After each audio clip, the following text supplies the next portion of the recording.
everybody.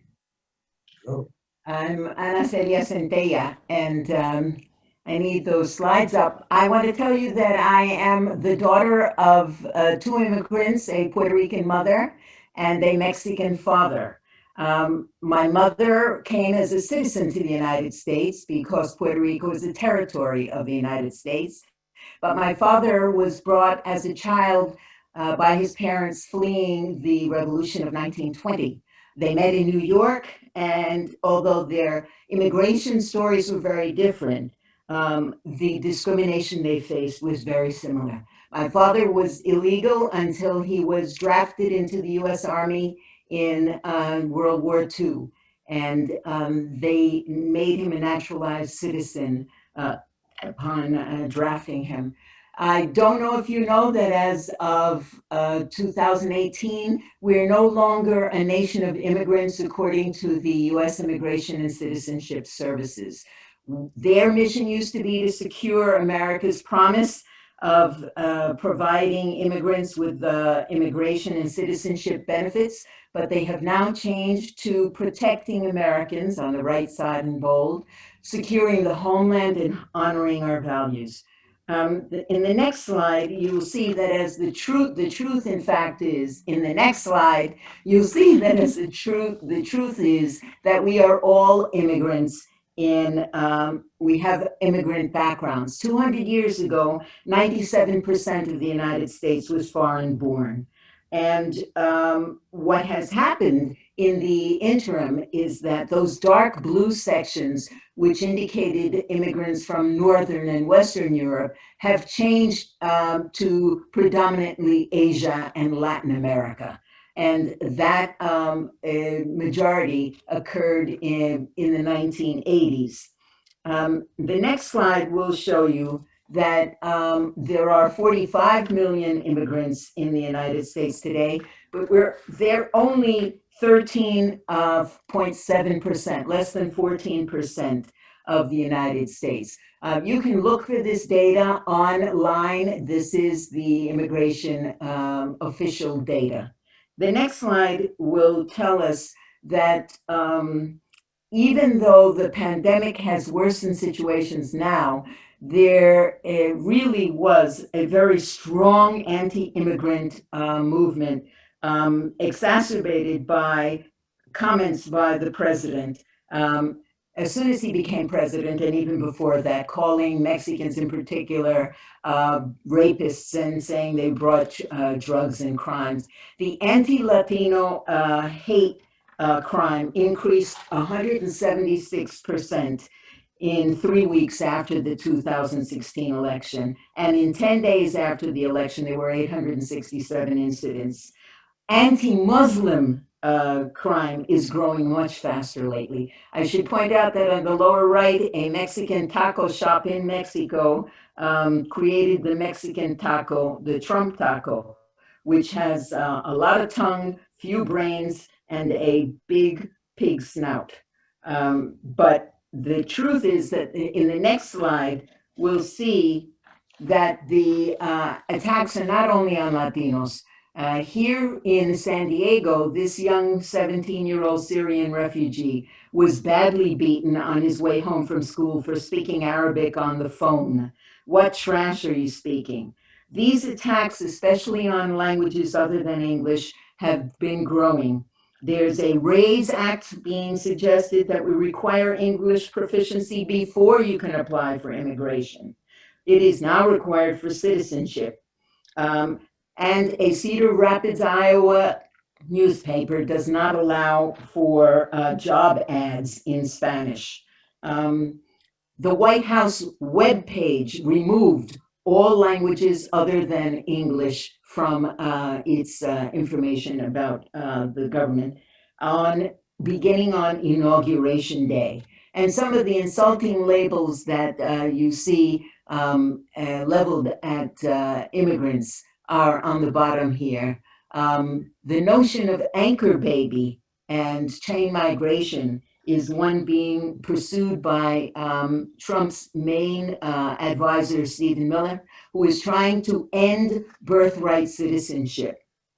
And of course, the notion of terrorists ignores the fact that the majority of terrorist acts since the 1990s have been by right-wing extremists, not by immigrants at all. In the next slide, we see that 27% of San Diego's population is foreign born. That's double the percent of the United States, and that we have 115 countries represented and 7 different languages. It's an extraordinary example of a melting pot and a diverse population. The largest groups come from Latin America and Asia, and the third group is Europe. But by 2030, that order is going to be very different. The Asian population is growing very, very rapidly. Latin America and Africa. In the last 5 years, immigrants from Africa have grown by 54% in San Diego. There are 10,000 undocumented or 20% of these foreign born. And what we see in the next slide is that most of these immigrants were employed as essential workers and health workers and in food production. They are doing very frontline, or were doing as of February, very frontline work. There's a very important study by Tom Wong from UCSD about their work, and also about the extent to which they contribute to the growth of the community. How many immigrant entrepreneurs they are, $10 billion in taxes, $16 billion in spending power. And the fact that they have 28% of all the spending power in the country. In the next slide, we'll see that unfortunately, Trump has expelled 100,000 adults and children. As Bishop John mentioned, parents were separated from children. 2,000 unaccompanied children have been sent home. There was a Muslim travel ban, and the naturalization process, which is limited to 3 categories. The first being immediate family members. For example, Mrs. Trump was able to bring her parents. The second, the highly skilled professionals requested by companies, which is what is bringing a great number of people from Asian countries. And then, of course, the political humanitarian refugees. This last one, 6 days ago, was interrupted or eliminated by the Trump administration. The TPS is a temporary protection status given to people who have suffered a disaster in their homeland, earthquakes, or floods, etc. But those people are now in danger of being sent home.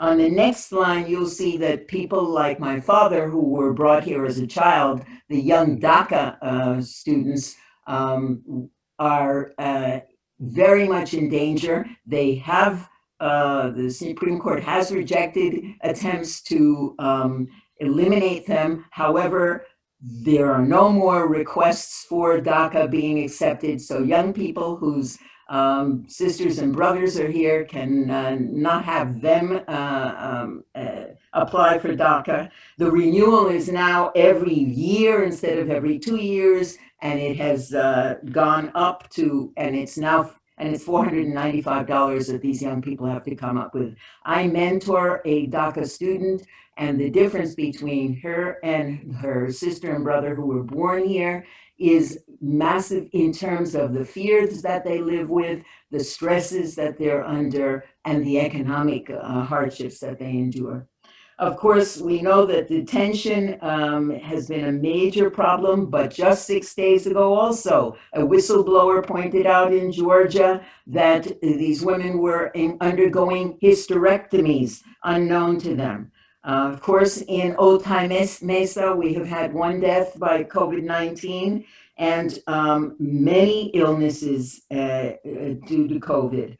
And 577 detained children, unaccompanied, are in hospitals in hotels instead of in licensed shelters.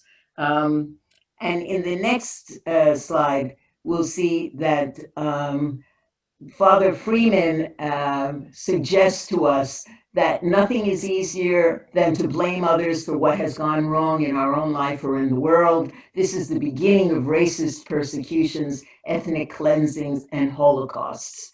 And at the end, he reminds us in the very last line that Jesus tells us to love one another, especially our enemies. And of course, this is the message that everyone has mentioned is Pope Francis's message. It's why I have a sign in my car, on the back of my car, with a picture of Francis that says, "This Pope gives me hope." Um, and the bishop that we have in the next slide also gives me hope. You'll see that I wrote to Bishop McElroy in 2017 about some of these issues, and he hand wrote a note that I treasure very much, in which he points out the failure of comprehensive reform is a grave wound in the heart of Christ today. He's talking about comprehensive immigration reform. Fortunately, as the next slide points out, there are wonderful groups working in San Diego. This San Diego Immigrants' Rights Consortium was begun by Alliance San Diego, a formidable group. San Diego Immigrants' Rights Consortium is made up of 50 organizations that are community, labor, and religious organizations. They work on the local level to push measures such as Welcoming San Diego, which you should look up to pursue in your local cities. At the state, we are trying to make sure that SB 54, which does insist that the local authorities do not engage with or participate with the immigration authorities. And on the federal level, we certainly need a new border vision along with comprehensive immigration reform.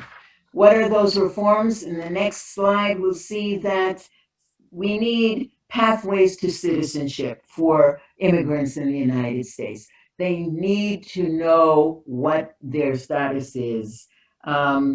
We need expanded family visas so that it's not only immediate family, especially in our families where many parents have to leave children with godparents, and those are also family members, and they should be able to apply for a visa. There's a very big difference between the kinds of worker visas that are given out. There are 2 million farm workers doing very important work, and yet only 50,000 visas are allowed for farm workers. The camps situation is inhuman and inhumane. We need to close those camps, and we need to hold the border agents accountable. There have been 17 deaths in the last year at the border. Statewide, the Senate Bill 54 is the one that we need to make sure all localities honor, the California Values Act, which says that the agencies shall not use their resources on behalf of federal immigration enforcement agencies. They can cooperate in cases of violent illegal immigrants.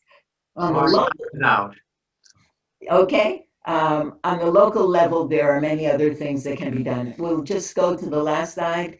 And I want to say that e pluribus unum, I hope we're not going to get rid of that because it's in Latin or because of what it means. But I assume that out of many, one is still our motto, and that we remember that the American dream is not dreamt in English only. Gracias y bendiciones para todos en esta lucha.